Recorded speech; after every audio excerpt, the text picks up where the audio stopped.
Alright YouTubers, what's going on? Just going to do another video here today. We're going to look at a mid-tech knife here by Brad Southard. It's called the Southard Tolk. This is actually considered his performance, one of his performance series, and you can see here on his little thing it says, it's not your grandfather's knife, but it could be.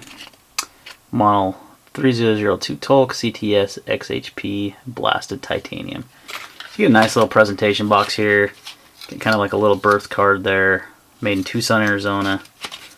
And Brad Southard's a really popular maker. You know, he's a custom knife maker. You know, probably one of his more famous knives is the Spyderco Southard collaboration, and he's got a new one coming out soon called the Positron, which I'm pretty excited to try out. But this is one of his new mid-tech knives. So he doesn't really call them mid-tech, but essentially what it is a frame lock titanium with a flipper. It's got a pretty good sized blade. I want to say it's close to 4 inches, 3 3/4 most likely. Let's see, do I have my little thing handy? I don't. I'll give it a double check on the blade. Blade. I don't have my little measuring thing here with me. Just kind of impromptu video here I'm doing, so I'm not sure where it is. But the Tolk is a pretty good sized knife. It's larger than a large Sebenza. Here's a Sebenza 25. You can see it's got a lot more handle going on there. I shouldn't say a lot more, but it's got a little bit bigger of a handle. He's done 2 of these Performance Series knives. One's the Avo, and this is the Tolk. And this is the larger of the 2. The Avo is a little bit smaller, kind of in between, which I actually want to try out because not that this is too big of a knife, but it's a little large for me. There's a lot of handle sticking out there. I'm picky. That kind of stuff kind of bugs me for some reason. These, it's a 3.87 inch blade, so it's a pretty good sized knife. It's, you know, like I said, nearly 4 inches. But what's awesome about it is it's really lightweight for its size. It's not a really heavy knife. It's slim in hand. You can see it's not a very thick knife. I think it's not even as thick as the Sebenza. They're almost identical. But what's nice and what they've done to make this so lightweight is they've actually milled out the handles. You can see a pocket there where you really see it. Let's try to get a good angle here. There we go. You can see the milled out titanium scale there. So that saves quite a bit on weight. For being such a large knife. It carries really nicely because it's not very big. It's still 4.7 ounces, but if you were to compare it to a lot of frame locks this size, they'd probably be well over 6 ounces. You know, so it's pretty lightweight for its size. It does have some really nice thumb studs there that are stepped, so to speak, anodized blue. The detent on this knife is, at least on this particular model, and you can see the hinder lock bar stabilizer is also anodized blue, and you got your titanium pocket clip here that actually flows pretty nicely at the lines of the knife, which I always like that. I always appreciate that. It's a nice little custom touch on that one. And then your standoffs are anodized blue. Someone made a comment on one of my videos, you have a ton of knives with anodized blue hardware, and I really do. It's not necessarily on purpose. A lot of them just come that way, like the Tolk, or excuse me, the Shard came that way. The Laconico collaboration did. I have some ZTs, so.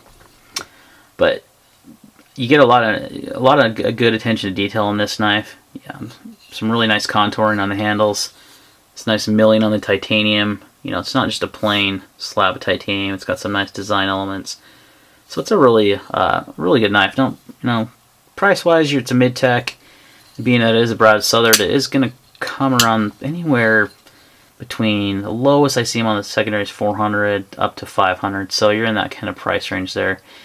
It is a mid-tech, so it is going to be a little bit more expensive than like a production knife. But you know, you also get, Brad is actually pretty, from what I hear, is very heavily involved in assembling these knives and putting the finishing touches and actually sharpening them, and he kind of has his hands on them, so maybe more so than other makers when they do mid-techs.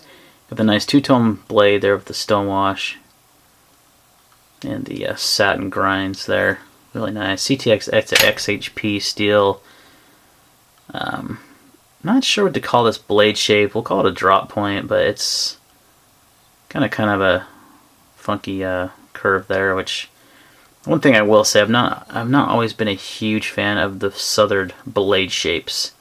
I felt the same way about the Spyderco Southard, kind of a different shape to them, and they're very useful and great cutters, and they're overall great blades, but just the aesthetically it just doesn't speak to me as much as maybe like the traditional drop point of a Sabenza or a this harpoon blade shape here, the Kaiser here, Laconico, or even like a Warncliffe blade there. So it's a small nitpicky thing, not a big deal. So it does have great lockup, nice and smooth. There is a hidden lock bar let's see, not lock bar stabilizer, but I believe maybe not.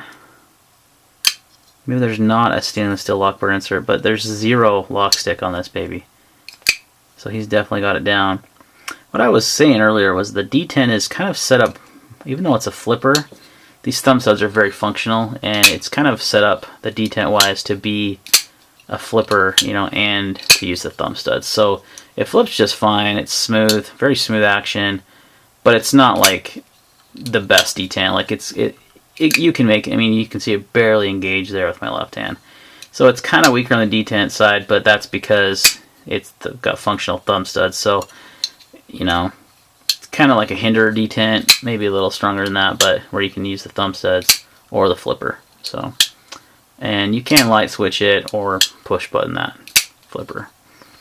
Overall quality is really high. I'm really impressed. I was super impressed by the milling on the titanium. It kind of seemed like an extra step that really saved on weight and makes this a really good EDC knife if you like to carry a larger knife, because it is pretty good size blade.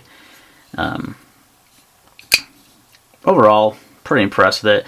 I am actually trading this one though. This is kind of my last video on this, or only video, but last hurrah on this one. It's actually going to be traded here. I liked it quite a bit. It's just, I feel like if it's going to be a flipper, it should have it should be a flipper, like not a kind of both. They're going to have, the thumb studs are there and they're functional, and some people prefer that, but then I would just rather not have a flipper and just have it be a thumb stud knife. It does middle finger flick really nicely though, so. But because it's a flipper there, that's what I'm going to prefer to use, and it's not horrible at all. It's just not the best. It's not. I like a good strong detent, something that's going to make the knife just fly out of there. Like the Boya has, or the Kaiser has. The Tolk is kind of missing that. So overall, very impressed with this knife though. Is it worth the price? That's, you got to kind of put it in perspective.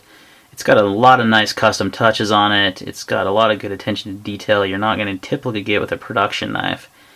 And if you were to buy a Brad Southard custom, you're going to be spending a lot more money. So that's kind of where mid-techs are, is that here's your chance to get a Brad Southard design with more attention to detail than like a Spyderco collaboration when he's done, and still be affordable. So for some people, for me, it's right on the edge of where I like to spend. It's creeping up into custom territory. And I've been on a mid-tech kick lately. I've had quite a few mid-techs lately, and this is a good one for sure. Not my favorite of the ones I've handled, but a really good one. So I've heard it compared as like a Sabenza with a flipper, which I don't know.